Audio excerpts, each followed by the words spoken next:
ప్రభు చివరి వారంలో యెరూషలేము వెళ్ళటానికి నిర్ణయించుకున్నారు. యెరూషలేము వెళ్ళటానికి ఆయన నిర్ణయించుకుని యెరూషలేము ప్రయాణానికి కొరకు ఆయన శిష్యులైన ఇద్దరిని పంపించి ఆ గ్రామానికి వెళ్ళి అక్కడ కట్టబడిన ఒక గాడిదయు దాని పిల్లయు నీకు కనబడును, వాటిని విప్పి నా యొద్దకు తోలుకొని రండి అంటున్నాడు. ఆయన ప్రవచనం చెప్తున్నారు. ఆ పట్టణానికి ఆ గ్రామానికి ఆయన వెళ్ళలేదు. ఆ గ్రామానికి వెళ్ళలేదు కానీ ఆ గ్రామానికి మీరు వెళ్ళండి, అక్కడ గాడిద పిల్ల కనబడుతుంది, మీరు దాన్ని విప్పి తోలుకురండి. విప్పుతుండగా అక్కడ వచ్చి అడుగుతాడు మిమ్మల్ని, యజమానుడు వచ్చి అడుగుతాడు, ప్రభువుకు కావాలని నా పేరు చెప్పండి, వెంటనే వదిలిపెడతాడు. హల్లెలూయా. ఖచ్చితంగా ఆయన చెప్పింది చెప్పినట్టు జరిగింది. ప్రవచనం. దేవునికి స్తోత్రం. యేసు ప్రభు గాడిద మీద వెళ్ళడానికి ఎందుకు ఏర్పాటు చేసుకుంటున్నాడు, ఎందుకు ఆయన ఇష్టపడ్డాడు? జకర్యా గ్రంథం 9వ అధ్యాయము 9వ వచనంలో, సియోను నివాసులారా బహుగా సంతోషించుడి, యెరూషలేము నివాసులారా ఉల్లాసముగా ఉండుడి. నీ రాజు నీతిపరుడును రక్షణ గలవాడును దీనుడున్న గాడిదను గాడిద పిల్లను ఎక్కి నీ యొద్దకు వచ్చుచున్నాడు. హల్లెలూయా. ఏముందండి అక్కడ? గాడిదను గాడిద పిల్లయు ఎక్కి, సియోను అనగా యెరూషలేము. హల్లెలూయా. సియోను అనగా పరలోకం. ఈ ప్రవచనాన్ని నెరవేరుస్తున్నాడు. మత్తయి సువార్త 5వ అధ్యాయం 17వ వచనంలో ఆయన ఒక చక్కని మాట చెప్పాడు. ధర్మశాస్త్రమునైనను ప్రవక్తల వచనములనైనను కొట్టివేయ వచ్చినని తలంచవద్దు, నెరవేర్చుటకే గాని కొట్టివేయటకు నేను రాలేదు. ఆమేన్. హల్లెలూయా. ధర్మశాస్త్రమునైనను ప్రవక్తల వచనములనైనను కొట్టివేయటానికి వచ్చానని తలంచవద్దు, నెరవేర్చుటకే కానీ కొట్టివేయుటకు. I have come to fulfill the law and the prophecies. లా అనగా ధర్మశాస్త్రం, ప్రాఫెసీస్ అనగా ప్రవచనాలు. యేసయ్య గురించి పూర్వం రాయబడినటువంటి ప్రవచనాలు, వందల వేల సంవత్సరాల క్రితం రాయబడిన ప్రవచనాలు నెరవేర్చడానికే యేసయ్య వచ్చారు. హల్లెలూయా. హల్లెలూయా. కాబట్టి ఈ ప్రవచనం నెరవేర్పు కొరకు ఆయన యెరూషలేము గాడిద పిల్ల మీద ఎక్కి ఆయన వెళ్తున్నారు. గాడిద పిల్ల మీద మనందరికీ బాగా తెలుసు, చాలాసార్లు చెప్పుకున్నాం. గాడిద అనగా అదొక ధనవంతుల వాహనము. ఈ రోజుల్లో అదొక బెంజ్ కార్ లాంటిది అనుకోండి, ఈ రోజుల్లో ఒక ఇన్నోవా కార్ లాంటిది, లేకపోతే ఒక రాయల్ ఎన్ఫీల్డ్ లాంటి బుల్లెట్. ధనవంతుల వాహనం. ప్రయాణానికి గాడిదలు, అలాగే యుద్ధానికి గుర్రములు. యుద్ధం చేసే సైనికులు, రాజులు, ఇటువంటి వారు గుర్రాల మీద యుద్ధాలకు వెళ్ళేవారు. కానీ లాంగ్ జర్నీ చేసినప్పుడు గాడిదలు కావాలి. హల్లెలూయా. ఎందుకంటే గాడిద చాలా చాలా గట్టిది, దృఢమైనది. గాడిదలాగా, ఎలాగా? గాడిదలాగా అంటాం కదా. ఎవరైనా కొంచెం గట్టిగా బండలు ఉంటే గాడిద లాంటివాడండి వీడు, అడవి గాడిద వంటి వాడు అంటాడు బైబిల్లో. ఎవరికో ఇష్మాయేల్ అనుకుంటా, ఇష్మాయేల్, అబ్రహాము హాగర్కి పుట్టిన ఇష్మాయేలుకు అడవి గాడిద లాంటి వాడు అంటాడు. చాలా మొండి వాళ్ళని, బండ వాళ్ళని గాడిదలు అంటారు. కాబట్టి గాడిదలు దూర ప్రయాణాలు చేయటానికి ఆ కాలంలో యూదులు వీరందరూ కూడా ఉపయోగించేవారు. రాజులు, అక్కడ మేలిమి జాతి గాడిదలు ఉంటాయి. కుక్కల్లో మేలిమి జాతి కుక్కలు ఉన్నట్టు మేలిమి జాతి గాడిదలు మచ్చల మచ్చల మంచి మంచి కలర్స్ డిజైన్స్తో ఉండే గాడిదలు కూడా ఉంటాయి, మన కుక్క పిల్లలకు ఉన్నట్టు. కాబట్టి మరి బైబిల్ గ్రంథంలో అప్పుడు సమయం లేదు, కానీ దావీదు కుమారులందరూ కూడా ఒక్కొక్కరికి ఒక్కొక్క గాడిద ఉండేదంట. ఆ గాడిద వేసుకుని వాళ్ళు షికారులు కొడతా ఉండేవారు. దావీదు రాజుగారు కుమారులు, యువరాజులు. ప్రియదేవుని బిడ్డ, యేసు ప్రభు కూడా రాజు కాబట్టి, రాజులకు రాజు కాబట్టి ఏమంటాడు? జకర్యా గ్రంథం 9వ అధ్యాయం 9వ వచనంలో, నీ రాజు నీతిపరుడును రక్షణ గలవాడును దీనుడునై గాడిదను గాడిద పిల్లను ఎక్కి నీ యొద్దకు వచ్చుచున్నాడు. రాజు నీతిపరుడు, హల్లెలూయా. నీతిపరుడు అంటే మన రాజు అందరు రాజుల లాంటి వాడు కాదు, రక్షణ గలవాడు, దీనుడు. ఏ రాజు అయినా దీనుడిగా ఉంటాం మీరు చూస్తారా? రాజు ఎలా ఉంటాడు? చాలా పౌరుషంగా ఉంటాడు, చాలా గంభీరంగా ఉంటాడు, చాలా రోషంగా ఉంటాడు. కానీ యేసు రాజు మాత్రం దీనుడుగా, నీతిపరుడుగా, రక్షణ గలవాడుగా, సాత్వికుడుగా సియోను యొద్దకు ఆయన పయనిస్తున్నాడు. ఆయన భూలోకపు కర్తవ్యాన్ని పూర్తి చేసుకుని ఇంకా సియోను అనగా పరలోకం వైపు ఆయన వెళ్తూ చివరి మజిలీ అన్నట్లుగా ఈ యొక్క ఊరేగింపుగా వెళ్తున్నాడు. ఆయన ఆ గాడిద పిల్ల మీద ఎక్కగానే ఆ యొక్క రోడ్డు మీద ఆ గాడిద మీద అందరూ కూడా బట్టలు పరిచారంట. దేవుని స్తోత్రం, హల్లెలూయా.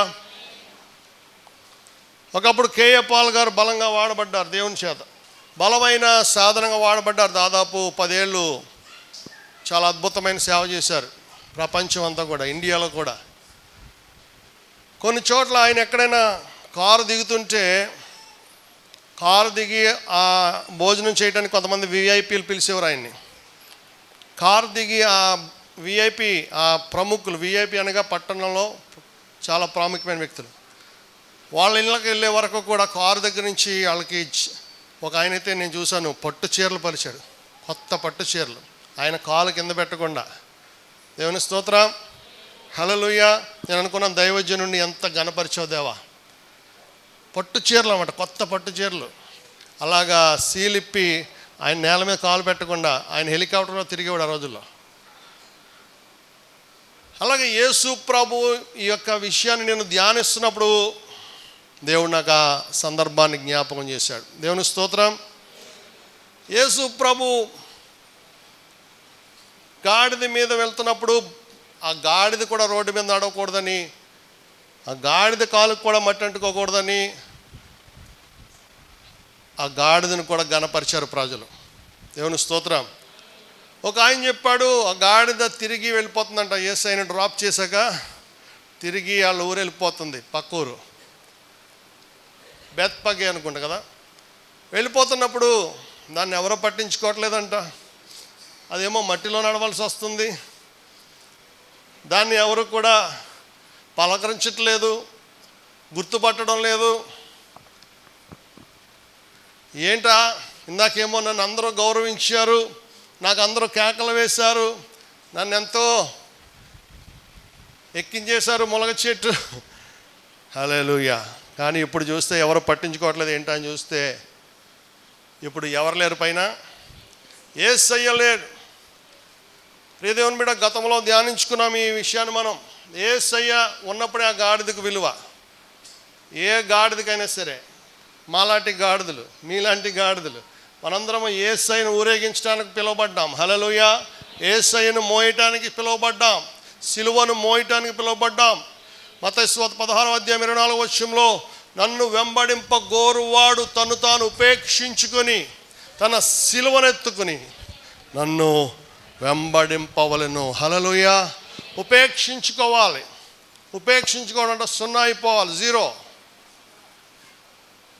మనలో లోకం ఉండకూడదు, మనలో గర్వం ఉండకూడదు, మనలో మనం కూడా ఉండకూడదు, నేను అనే స్వార్థం ఉండకూడదు. ఐ ఇన్ఫెక్షన్ అంటారు. తెలుసా ఐ ఇన్ఫెక్షన్ అంటే ఏంటో?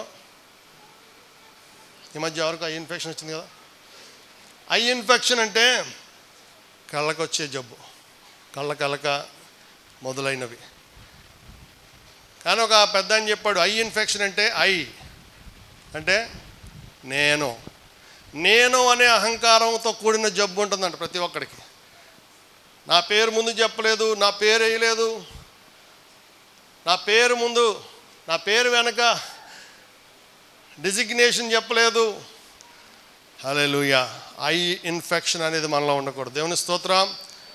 నేను అనే అహంకారం ఉండకూడదు. ఆత్మ విషయమై దీనులైన వారు. నీ రాజు ఎలా వస్తున్నాడు? సాత్వికుడిగా వస్తున్నాడు. గాడిద మీద ఉన్నాడే కానీ ఆయన సాత్వికుడిగా ఆయన వస్తున్నాడు. కాబట్టి ప్రియ దేవుని బిడ్డ, ఆయన ప్రవచనం నెరవేరుస్తున్నారు. ఆయన గొప్ప బలియాగం చేయబోతున్నాడు. దేవునికి స్తోత్రం.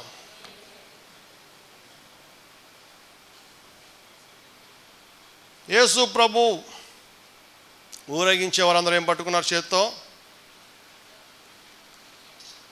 ఏం పట్టుకున్నారు? ఈత మట్టలు, నిరవంజి మట్టలు, ఖర్జూరపు మట్టలు చేత పట్టుకుని ఆయనకు జై కొడుతున్నారు. దేవుని స్తోత్రం. హల్లెలూయా, హల్లెలూయా. దావీదు తనయా హోసన్నా, యూదుల రాజా యేసన్నా. దావీదు తనయా హోసన్నా, హోసన్నా యూదుల రాజా యేసన్నా, యేసన్నా హోసన్నా, హోసన్నా, హోసన్నా యేసన్నా, హోసన్నా, హోసన్నా, హోసన్నా యేసన్నా. దావీదు తనయా హోసన్నా, రాజా యేసన్నా. దావీదు తనయా హోసన్నా, హోసన్నా.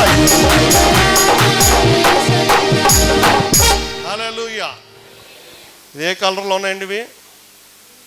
ఏ కలరు? గ్రీన్. పచ్చదనం. అంటే దేనికి సాదృశ్యం?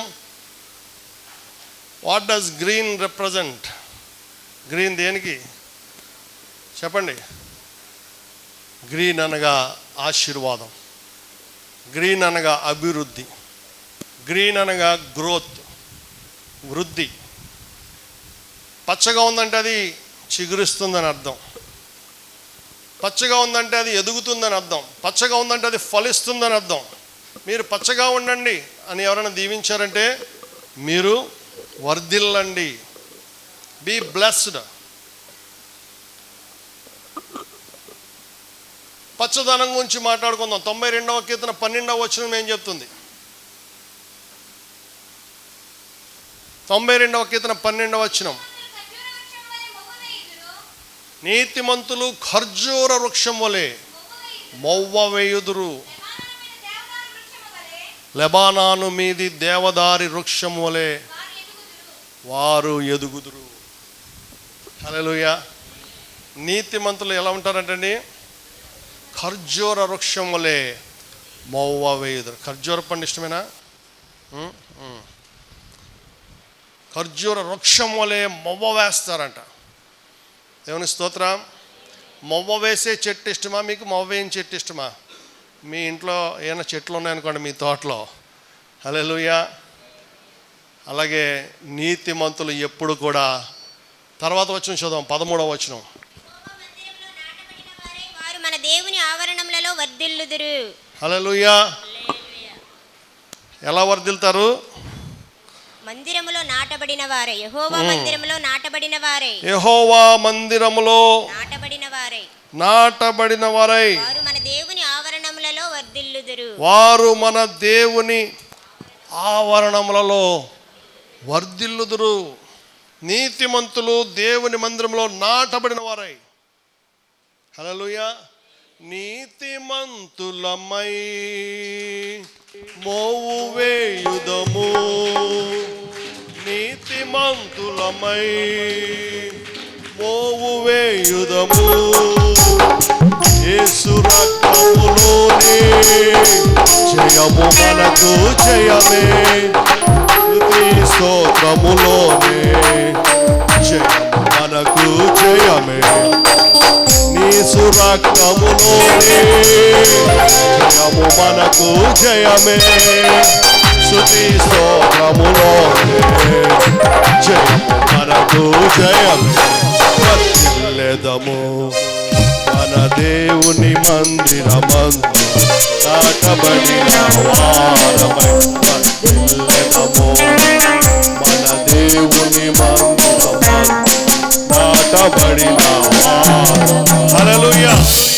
వర్ధిల్లెదము మన దేవుని మందిరమందు నాటబడిన వారమై నీతిమంతులమై మొవ్వు వేయుదము. హల్లెలూయా హల్లెలూయా. యేసన్న గారి పాట. నీతిమంతులు దేవుని మందిరంలో వర్ధిల్లుతారని బైబిల్ చెప్తుంది. దేవుని స్తోత్రం. నీతిమంతులు మందిరంలో ఉంటే వర్ధిల్లుతారు. మందిరంలో ఉన్న వాళ్ళందరూ వర్ధిల్లరు. మందిరంలో ఉండి నీతిమంతులుగా ఉండే వాళ్ళు వర్ధిల్లుతారు. నీతిమంతులు అందరూ వర్ధిల్లరు. నీతిమంతులు మందిరంలో ఉండి వర్ధిల్లుతారు. పరలోకపు గవిని ఇదే అంటున్నాడు యాకోబు. మన పితరుడైన యాకోబు అంటున్నాడు ఆదికాండం 28వ అధ్యాయంలో, ఇది బేతేల్. బేతేల్ అనగా దేవుని మందిరం, గాడ్స్ టెంపుల్, దేవుని మందిరం ఇది. పరలోకపు గవిని ఇదే అని భయపడ్డాడు. ఈ స్థలమందు దేవుడు ఉన్నాడు, భయపడ్డాడు. పరలోకపు గవిని, దేవుని మందిరము పరలోకపు గవిని. కాబట్టి మేము నీతిమంతులమే కానీ గుడికి వెళ్ళాం, మేము నీతిమంతులమే కానీ ఆజ్ఞలు పాటించాం అనుకుంటే పరలోకపు గవినిలోంచి తప్ప వేరే మార్గమే, అడ్డదారులు లేవు. లంచం పుచ్చుకోవడం మన దేవుడు. హల్లెలూయా. 52వ కీర్తన 8వ వచనం.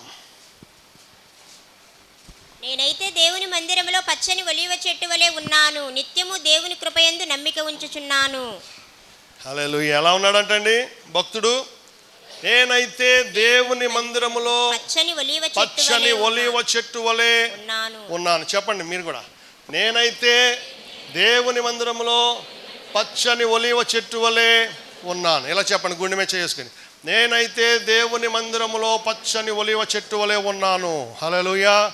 పచ్చదనం, గ్రీనరీ, పచ్చిక గల బయళ్ళలో నిన్ను. 1వ కీర్తన 2వ వచనం. ఆయన నీకు కాపరిగా ఉంటే నీ జీవితం అంతా పచ్చగా వర్ధిల్తావు. దేవుని స్తోత్రం. పచ్చిక గల బయళ్ళలో అనగా సమృద్ధి, సమృద్ధి, సమృద్ధి. ఎక్కుతిక్కలు అంటారు కదా మన భాషలో. సమృద్ధి గల బయళ్ళలో, బీళ్లలో ఆ గొర్రెలాగా నిన్ను ఆయన పరుండ చేస్తాడు. హల్లెలూయా. ఆశీర్వాదాలు లెక్క పెట్టుకుంటానికి కూడా నీకు సమయం సరిపోదు. నేనైతే ఆయన మందిరంలో పచ్చని ఒలీవ చెట్టు వలె ఉన్నాను. 144వ కీర్తన 12వ వచనం. 144:12. కుమారులు తమ యవన కాలమందు ఎదిగిన మొక్కల వలె ఉన్నారు, మా కుమార్తెలు నగరునికై చెక్కిన మూల కంబముల వలె ఉన్నారు. మా కుమారులు ఎదిగిన మొక్కలు. హల్లెలూయా. ఎదిగిన మొక్కలు, ఇంకా ఫలం ఇవ్వటానికి రెడీగా ఉన్నారు. మా కుమార్తెలు నగరునికై చెక్కబడిన మూల కంబముల వలె ఉన్నారు. ఇర్మియా గ్రంథం 17వ అధ్యాయం 7-8 వచనాలు చదువుదాం. చెట్టు, దేవుని బిడలమైన మనము చెట్టుతో పోల్చబడ్డాం. బైబిల్ మనల్ని చెట్టుతో పోలుస్తుంది. యెహోవాను నమ్ముకొనువాడు ధన్యుడు, యెహోవాను నమ్ముకొనువాడు ధన్యుడు, యెహోవానికి ఆశ్రయముగా ఉండును, యెహోవా వానికి ఆశ్రయముగా నుండును. వాడు జలముల యొద్ద నాటబడిన చెట్టు వలె నుండును, వాడు జలముల యొద్ద నాటబడిన చెట్టు వలె నుండును. అది కాలువల ఏరిన దాని వేళ్లు తన్నును, కాలువల ఓరను దాని వేళ్లు తన్నును. వెట్ట కలిగినను దానికి భయపడదు, వెట్ట కలిగినను దానికి భయపడదు. దాని ఆకు పచ్చగా నుండును, దాని ఆకు పచ్చగా నుండును. వర్షము లేని సంవత్సరమున, వర్షము లేకపోయినా సరే, చింతనుందదు కాపు మానదు. ఆ సంవత్సరం వర్షాలు లేవు, కరువు అయినా సరే దానికి మాత్రం ఏమీ అవ్వదు. హల్లెలూయా. హల్లెలూయా. ప్రియ దేవుని బిడ్డ, దేవుని నమ్ముకొనువాడు ధన్యుడు. 1వ కీర్తన కూడా ఇదే చెప్తుంది. 1వ కీర్తన కూడా, అతడు నీటి కాలువల ఎవరను నాటబడినదై ఆకు వాడక తన కాలమందు ఫలమిచ్చు చెట్టు వలె నుండును. దుష్టులు దేంతో పోల్చబడ్డారు? 1వ కీర్తనలో గాలి చెదరగొట్టు. ఉఫ్ అంటే ఎగిరిపోతారు. ఉఫ్ అంటే ఎగిరిపోతారు. కానీ మనల్ని సుడిగాలు వచ్చినా, సుడిగుండాలు వచ్చినా, హల్లెలూయా, మనం ఎగిరిపోము. నీతిమంతులు కదలక నిత్యము నిలుచు సియోను కొండవలేనుందురు. దుష్టులేమో ఉఫ్ అంటే ఎగిరిపోయి పొట్టుతో పోల్చబడ్డారు, నీతిమంతులేమో చెట్టుతో పోల్చబడ్డారు. దేవుని స్తోత్రం. కాబట్టి నువ్వు చెట్టువా పొట్టువా ప్రియ దేవుని బిడ్డ? చెట్టుగా ఉన్నవా పొట్టుగా ఉన్నవా? ఈ రోజున మనల్ని మనం విమర్శించుకునేడలా తీర్పు పొందకపోదము.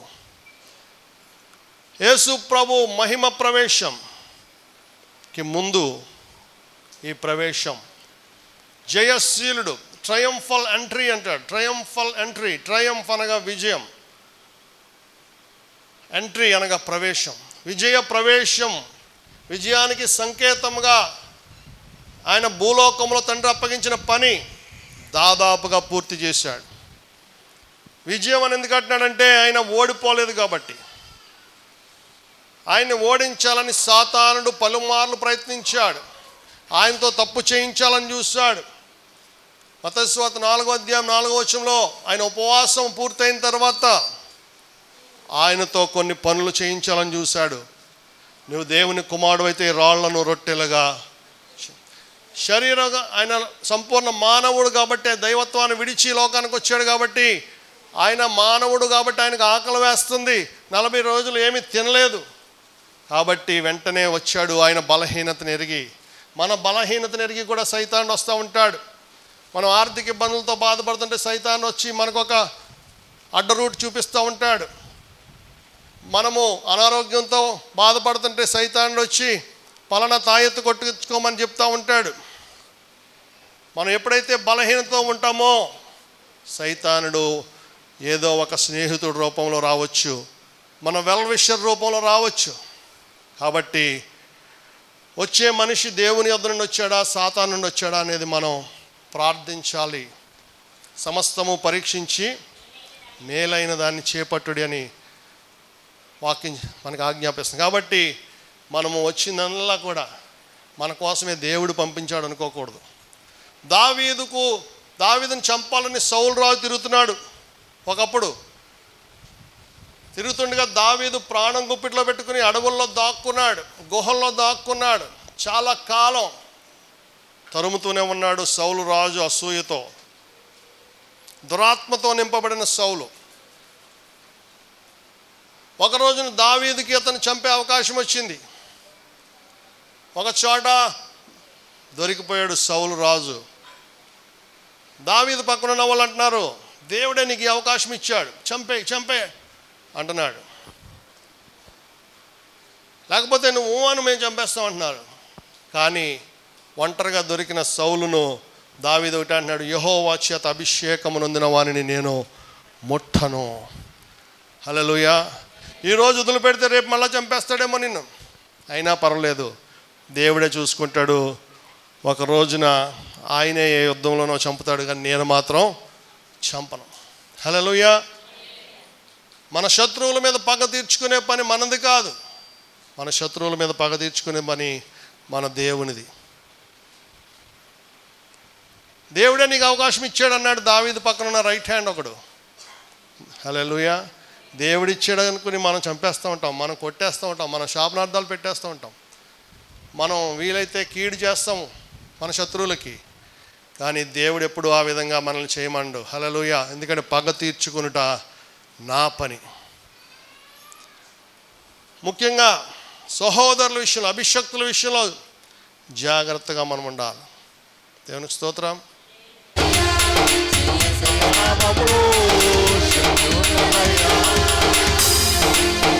రోగికి స్వస్థతనిచ్చే శక్తి కలిగినది యేసు నామం. మనసుకు నెమ్మదినిచ్చే శక్తి కలిగినది యేసు నామం. రోజున నిన్ను స్వస్థపరచబోతున్నాడు యేసయ్యా. Thank you Lord. రోగికి స్వస్థతనిచ్చే శక్తి కలిగినది యేసయ్యా. మనసుకు నెమ్మదినిచ్చే రోగికి స్వస్థతనిచ్చే మనసుకు నెమ్మదినిచ్చే యేసయ్య నామములో శక్తి ఉన్నదయ్యా. యేసయ్య నామములో యేసు యేసు యేసు యేసు.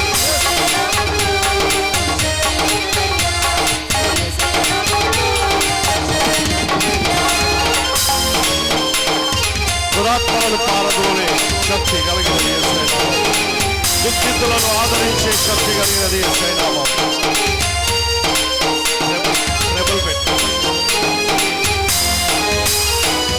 దురాత్మలను పారదోలే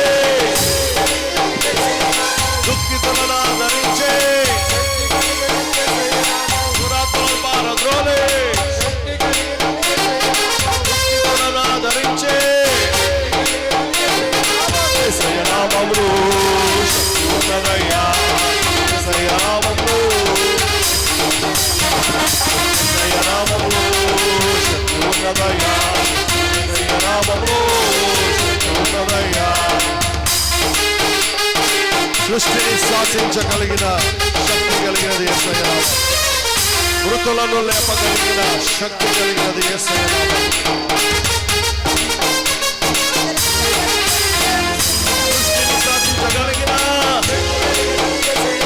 మృతులను లేపగలిగిన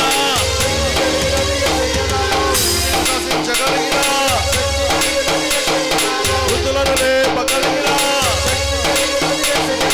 యేసయ్య నామములో శక్తి ఉన్నదయ్యా. యేసయ్య నామములో శక్తి ఉన్నదయ్యా. యేసయ్య నామములో శక్తి ఉన్నదయ్యా. యేసయ్య నామములో శక్తి ఉన్నదయ్యా. పాతాళాన్ని తప్పించే శక్తి కలిగినది యేసయ్య నామం. పరలోకానికి చేర్చే శక్తి కలిగినది యేసయ్య నామం. పాతాళాన్ని తప్పించే శక్తి కలిగినది యేసయ్య నామం. పరలోకానికి చేర్చే శక్తి కలిగినది యేసయ్య.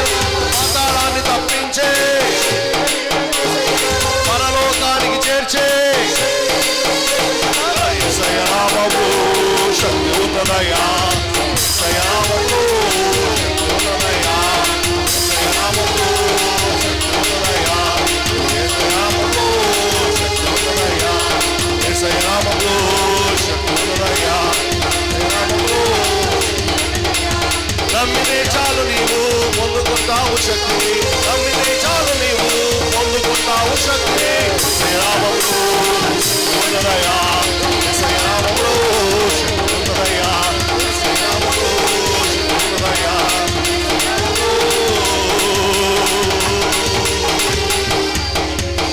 శక్తి ఉన్నదయ్యా. హల్లెలూయా. యేసు యేసు యేసు యేసు యేసు అని చెప్పండి. యేసు యేసు యేసు యేసు యేసు.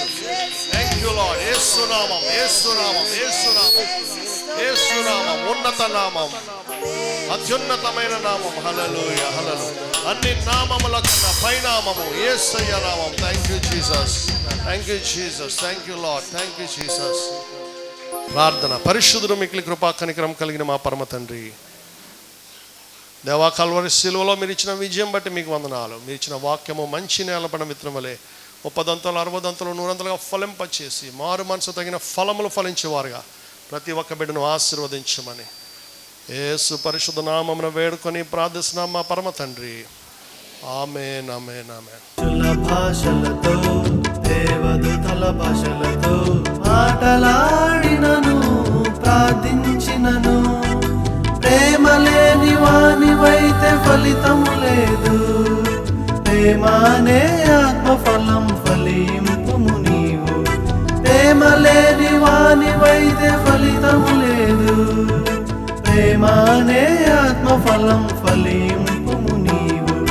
మనుషుల భాషలతో దేవదూతల భాషలతో ఆటలాడినను ప్రార్థించినను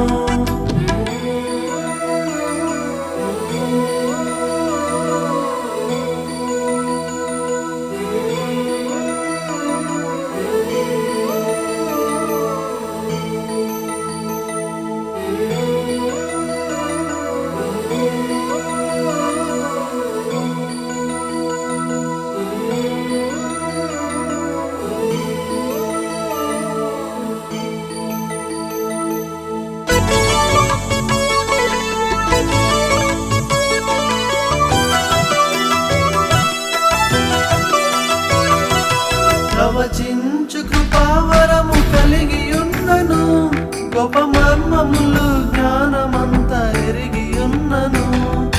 ప్రవచించు కృపావరము కలిగి ఉన్నను, గొప్ప మర్మములు జ్ఞానమంతా ఎరిగి ఉన్నను.